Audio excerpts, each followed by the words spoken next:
So I want to talk a little about flavor profiles. And flavor profiles are what sort of make a different type of cuisine taste like that region.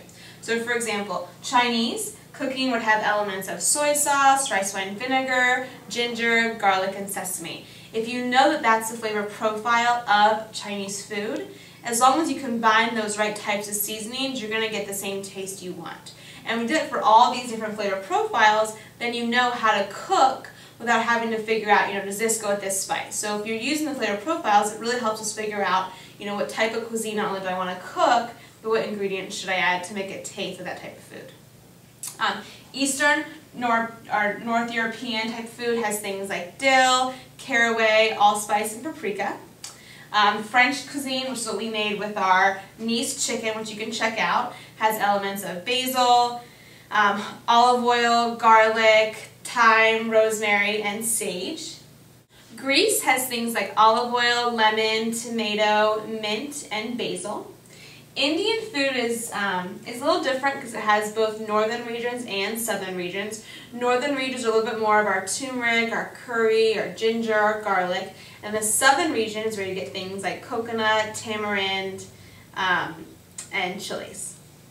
If I want to make a Japanese, let's say, type of fish or chicken or seafood or anything like that, I'd like to combine things like sake, soy sauce, and sugar. So again, simple marinade. I know all those three flavors complement each other. Just going to quickly put them together and then be able to marinate any of my ingredients. If I want to make Italian food, I'm going to use things like garlic, olive oil, basil, parsley, tomatoes. All of those things help to make an Italian dish. To make a North African type meal, like we did with our Moroccan chicken, you combine cumin, coriander, cinnamon, ginger, and onion. We also have Mexican cuisine, which is great with things like cilantro, lime, chilies, and cumin. To make Thai cuisine, you'd like to combine things like coconut milk, fish sauce, curries, and different chilies. If I want to make a West African cuisine, I would combine things like peanuts or peanut butter in a sauce, chilies, and tomatoes.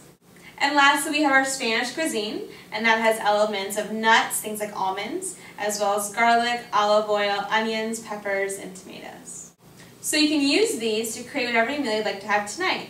For example, the chicken that we made here today, we had a Moroccan chicken, we had a Nice chicken, which had our French elements in it, and then also just a simple spiced chicken. We took each of these flavor profiles and adapted them to our chicken base. You can do the same thing by combining any of these types and making pasta, any type of meat. You can add it to steamed vegetables or roasted vegetables, and it really creates an entire sort of cuisine flavor based on these simple elements of each one.